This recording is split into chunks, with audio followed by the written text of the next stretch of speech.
I don't understand all of this about meditation yet. I'm learning. I'm getting frustrated sometimes because I'll feel your presence a lot one day, and then the next day it's like I'm not hearing you as clear. And so I want you to feed me from your hands, Lord. I want to eat straight from your hands.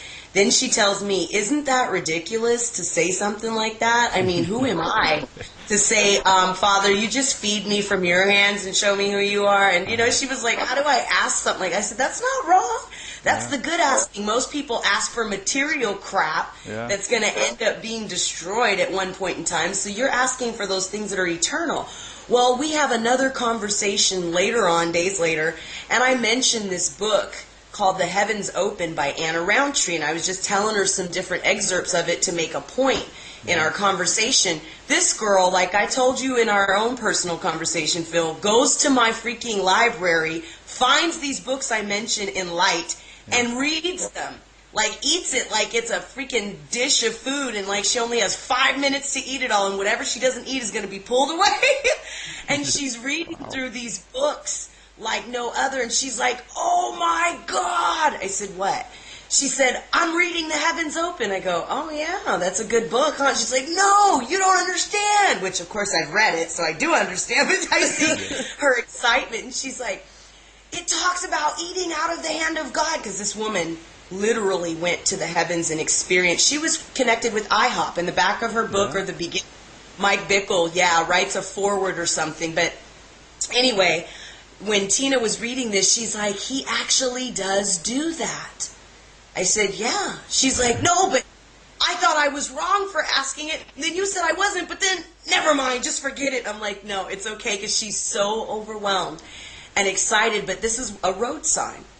I didn't go tell her based on that statement about eating out of God's hand. Oh, if you check on page 57 in The Heavens Opened, you will notice that Anna Roundtree makes reference. I mean, no. I just listened to her, rejoiced with her. The whole Heavens Open book came up in a conversation that had nothing to do with this stuff. And yet when she opened it to read it, the very answer to something she asked God was right there, written before she ever was in this moment. And God does really groovy stuff like that on what man would call a small scale and what man would measure a large scale. Like my name being changed to Moziah. When he did that out loud, then he sent signs to show I'm not cuckoo. Yeah. And it was pretty convincing, Anybody that seeks will find, if they're seeking for just the pure essence of who he is, not to manipulate or get a congregation or be some recognized missionary or to be known or to be an author of books of great experiences, but for him. And when we go in that way, healings we need come. Peace that we didn't have is just there, ever present. And joy beyond our comprehension and beyond measure. Because, I mean, this girl is constantly laughing and, I mean, having a blast. Don't get me wrong, she's had her tears. And that was something she was going to share. Like, with all this grandeur of God, there was eyes that were popping up where she was just acting a fool. Let me tell him the story. Oh, my God. I have to tell you this, or did you tell him this story? You go right ahead. It's not on the, I think it may have been a personal conversation I had with him. Because and all of this is all new to me, so I'm learning about the eye and being able to recognize it now. But even though I'm walking with the Lord, there's times where I don't recognize it. And a perfect example is Moziah was sitting outside doing artwork with her daughter for her school, and they were listening to music of Jesus, and it was beautiful outside. The sun was shining. Her son Elijah was sitting outside playing with a stick. And Moziah calls me outside and says, will you do me a favor? Sure, of course, no problem. I'm the first one to do anything that somebody needs if I can do it. It's true. And she says, I'm busy doing this with her daughter, Naomi. I'm busy doing this artwork, but Elijah would really like a sandwich, and I usually make it for him, but I'm trying to conserve time here. Would you mind making Elijah a sandwich? Now, mind you, Elijah just got home from school. And when he gets home from school, I always make sure that there's some kind of healthy snack, whether it's fresh veggies or if it's a dish of, fruit, assorted fruit. I'll chop it up or make him a half of a sandwich that's really healthy with some organic chips, something like that, so that he can come home and relax for a minute, unwind. School's a little stressful. It's like all Mason ran, right? So I wanted her to help me it's called indoctrination, not for nothing. Yeah, exactly. It's like boot So camp, I asked her to do this. And, she looks at me and proceeds to go on. I look at Moziah and I said, what's wrong with his 2 feet and his 2 hands? He is, and I turned and I said, Elijah, how old are you? He said, 15, correct? Yes. And I said, you are 15 years old. Now, mind you, the way I grew up, the second you could reach the sink, you did what you had to do. You did dishes, you made your own food, you cooked your food, you ate it, and you washed your dishes, period. There's no ifs, ands, or buts. We did our own laundry. Our parents tried to teach us to be self-reliant and self-sufficient and independent. So to me, that was absurd that a 15-year-old couldn't get up and go make a sandwich in the kitchen. And I was yelling. I was yelling. And Moziah tried to interject and say, wait a minute, he didn't ask you. And I said, no. I looked at my cousin, I said, no, you just wait a minute. And I continued to go on and just let into him and was like, what is your deal? And the mindset I got to interrupt because this is funny. I have to give the scenery to the people that are listening. We've got glorious music on, doing joyful art and music in God. That's the class we're doing. And we're coloring abstract paintings and colorings based on the music that moves us about Christ.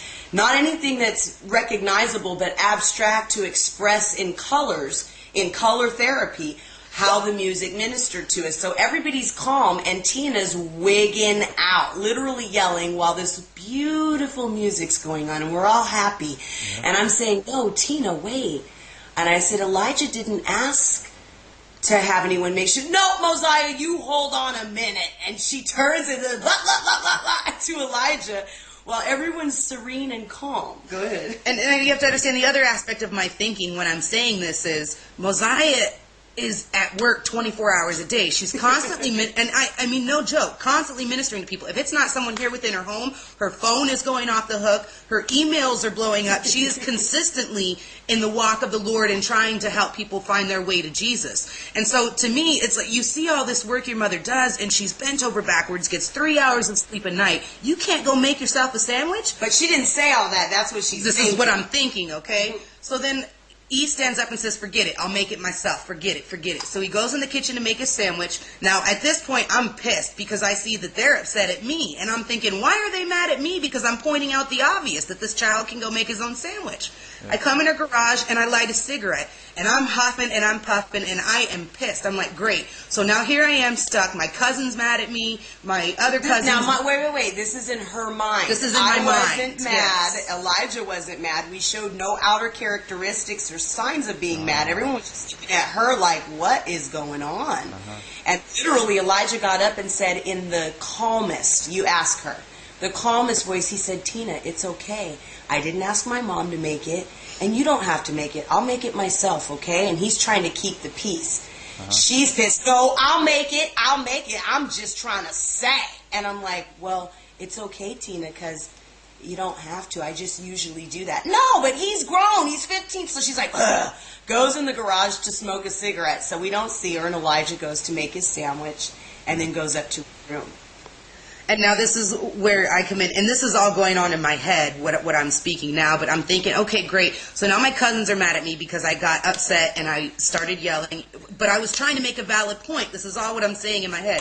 This is a valid point. We all have to grow up. We all have to take care of ourselves. He shouldn't be relying on his mother for everything. Yeah. And I'm angry, and all of a sudden I feel the Lord speaking within myself, telling me that I need to do inner work. Yeah. And excuse my French, but I said, fuck that. I don't need to do inner work. I'm here doing inner work every day trying to kill the eye. I am not going to do inner work on this. I'm right. This is my point. It's validated. These are the things that validate it and justify it. I'm not going to do it. And the Lord keeps coming within me and saying, no, you need to do inner work.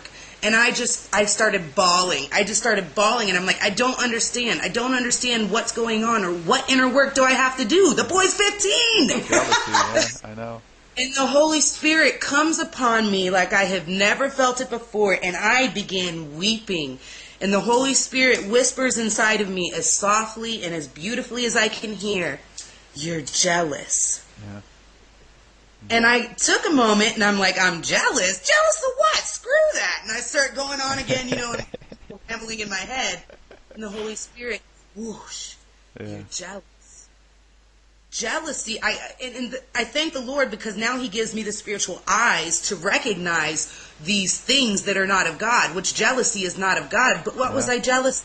I was jealous because I didn't have a family like that. I was jealous because my mother never got up. And my dad was too drunk and passed out or beating me to get up and make me a sandwich when I came home from school. I didn't have a mother that I could go and talk to about my emotional difficulties or about what I was going through in my day-to-day life. I didn't have a mother or a spiritual covering as strong as he did.